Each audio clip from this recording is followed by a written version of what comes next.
Hello, this is my Akshan Ezreal Solitaire guide. I'm Kev. Nice to meet you. This is my first ever video. The only reason I am making this video is because I don't see people talking about this deck. And to be honest, I do kind of think Riot needs to change this deck, because I can see a world where this does appear in tournaments. This deck is the most solitaire deck I've ever played. Solitaire meaning that you do your own thing. The opponent can't stop you once you get going. This deck aims to win on turn 7 always. It just aims to win on turn 7. If it goes later, it's completely fine, but it can, and most of the time wins on turn 7. So a bit about me. I played, you can actually see the deck, fine, whatever. I am a Masters player. I played RE10 until I got to Masters. Begrudgingly, I was playing Darkness Control and a lot of other stuff, but eventually in Diamond, I was like, fine, I'll play RE10. Got to Masters, stopped playing Ranked because, oh my goodness, and then just started playing Normals.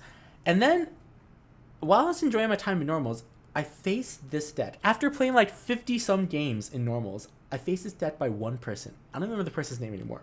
Sorry, I can't give you credit. But I was supposed to win that game. I was playing a Toxic Zoe TF protect deck that aimed to level up either Zoe or TF. Once they level up, usually you just win, right? Zoe can give you infinite value. TF beats any mid-range deck because of the stuns, right? As well as value. And I had both of them out, and I just could not understand what in the world this Akshan Ezreal deck was doing. It was giving me cards. It was at weird times too. It wasn't like a mill deck. It wasn't a Teemo deck. So why was it giving me cards, right? And then it happened on turn, I think 7 or 8, whenever Akshan's Warlord's Horde went off, I lost. I never got the initiative back. So I could never attack ever again. That turn was my effectively last mana turn. Now, this deck isn't a deck that beats you burst speed. It can. But usually what this deck would do is once it's ready to pop off, that turn is the last turn. You will never get more mana. Your opponent will never get more mana. And that's incredibly powerful. So before I talk about this deck, let me talk about the pacing. I play this deck so much now. Wait, real fast. I played this deck like 50 to 100 games in Normals. I was addicted to this deck. And then I decided very recently to try it in Ranked. I was nervous, I had 60 LP in Masters, right? And now I'm at 173. I know this deck very well now. I know my version of this deck very well. And so when I say these pacings, I'm telling you what I keep seeing, right? So this deck is very draw dependent. You need to know what to do for Mulligan. You need certain cards. But if you're doing well, what this deck will do is turn 2 or turn 3, you want your Warlord's Palace down. I say turn 3 because I have one of Vagabond here, which I'll talk about in a second.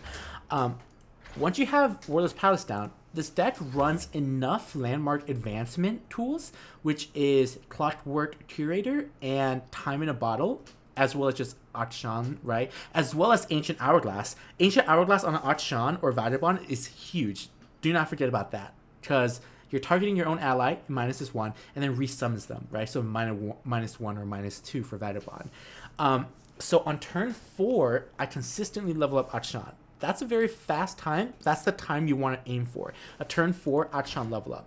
Once you get there, you have 3 turns until turn 7, and turn 7 you pop off, you win the game right then, right? If the opponent can't kill you at that time, you win the game. And how you win, so this is the overall strategy for the deck, is once Warlord's Horde pops off, you use counterfeit copies. I know this card seems like a joke, and it kind of is, except when you put it into a deck with this much draw and this much predict, right?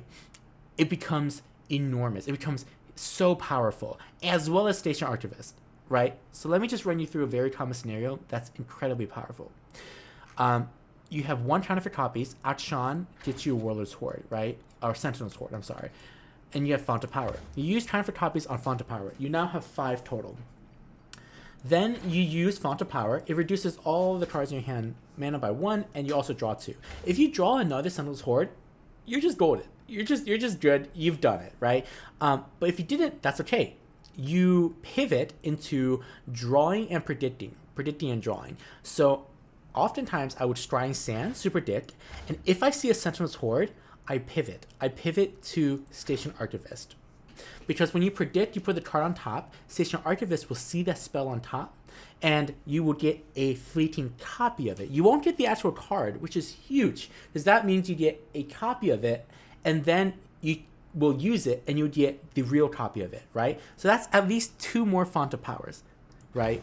So then you have 3, and then chances are, with all the predicts, at that point, you'll get a counterfeit copy, you have more. So this deck has, how many Warlords Hordes do you think you can get in this deck? It's not 13, right? 13 because counterfeit copies is 4. You have 3 of them, so that's 12. Plus Akshan's original Warlords Horde, that's 13. It's actually 6 more because of Station Archivist, and then because of iterative improvement on Station Archivist. So this deck, you have up to maximum 19 Warlords Hordes. You don't actually need to use all of them on Font of Power, but what I'm saying is that once this deck is going, you have essentially infinite mana, because all your cards will cost 19 less. Wonderful. You have a free Shield of Sentinels to give your champions everywhere spell shield, and you also have an Absolver's Resurrection. Chances are, in most games, I use one of both. I just use both, actually, when I'm like popping off, just because it protects my win con. The win con is this: the 1 of Ezreal. It looks really weird to have a 1 of a champion, but let me tell you, you don't want 3 of. And the reason why is Rite of Calling, right? If you played Mono Fiora decks, or if you've seen Mono Fiora decks, there's not actually 3 Fioras. There's actually 6 ways to get a Fiora, right?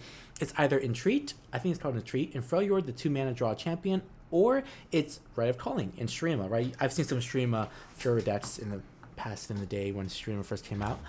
In this deck, we have 7 ways to effectively get Akshan started. We have 3 Akshan, 3 Rite of Calling, and 1 of Vagabond. The 1 of Vagabond just feels very good. It's not as good as the Akshan, but honestly, it's just having that 1 more. I found that 7 is just a really great number for it. So that's your engine. That's what gets you started. Ezreal is not something you play for. So the best decks in the game, in my opinion, because I love TF Nami before it got nerfed a bit, the best decks are flexible, right? TF Nami, you can go into TF, you can go into Nami, you can go into Shellfolk, right? You can go into Elusives, right? This deck is not. If you have 3 of Ezreal, you're hindering your chances of drawing Akshan and Rite of Calling when you need it, right? There's many games that actually on turn 3, I'll just have to use Rite of Calling to destroy a mana gem. If they're not fast enough, it doesn't matter. I will still win on turn 7, right? So that's the time limit, right? And I'm setting the pace. Ezreal does not help that time limit, right? You don't want to play for Ezreal. You don't want to play him until you've effectively won the game, right? You only play him once he's leveled up, or if you know the opponent has no more elusives, and then you combine Ezreal with Vaultbreaker, with an infinite card. Now, this card, when you play it, it'll generate itself along with all cost reductions on it because of how Font of Power works, right? Font of Power isn't on the card itself. It's just like an aura effect. It's that your entire hand, every card you play will be X amount cheaper. So this card will cost 0. Now, effectively, it's not infinite damage. I wish it was. Runeterra has an infinite barrier where you can only play up to 15 of a card. So what this means is that technically, if the opponent's at 20 health and you put down Ezreal and they have like a Vengeance targeted at Ezreal, and you have to burst kill them, and you just use Vaultbreaker, it won't actually work because you're gonna miss 5 HP. Usually it's not a huge deal because you have so many other spells. You can just cast 5 of some other spell. But that's the crux of this. This is a burst 15 damage, right? You play Ezreal after you level him up, and then you have 15 damage there, right? So you will almost guarantee yourself the win. In a lot of games now, I've actually been optimizing it, like against decks that just don't have elusives, like Pantheon decks, etc. I just go wide. I go wide with Archivist. I go wide with Iterative Improvement. I go wide with Absolve his Resurrection to get everything vulnerable. And then I give Ezreal Spell Shield. And then I buff up Ezreal 10 times with Vault Breaker. So he deals 22 damage, right? And there's nothing they can do about it because of the Spell Shield. Usually they spend their mana by that time. No one really holds their mana while this combo happens. They're freaking out. They're like, oh my goodness, they have infinite mana. I have to do something. And even the decks that do hold out everything, you still have other ways to win, right? If they don't have 6 minions, you can always Absolver's Resurrection, have 6 minions yourself, which is really easy to do to the Station's Archivist, how that works. And then just pull everything aside, have 1 minion left, and then just Vault Breaker it, right? You can think of Vault Breaker as, 15 times plus 2 is 30 damage, right? Incredible combo. It's borderline very broken. This deck is very uninteractable. Once they do have the hand, if you face this deck and you're not fast enough and it's turn 7, oftentimes I feel like my opponents will lose thinking there's nothing I could have done. Like I can't play the game anymore, because on that turn 7 I've had leveled up rumbles, I've had like horrifying boards on the other side, right? I've had Feel the Rush, Zoe, and a Soul leveled up. It doesn't matter. Once this deck gets started with 1 counterfeit copies, you only need 1, right? Once 1 counterfeit copies into a Font of Power, and you have enough cheap cards to just draw and predict you more, you're golden. So again, let me just reiterate, this deck is a solitaire deck, is an OTK deck. It is difficult to pilot.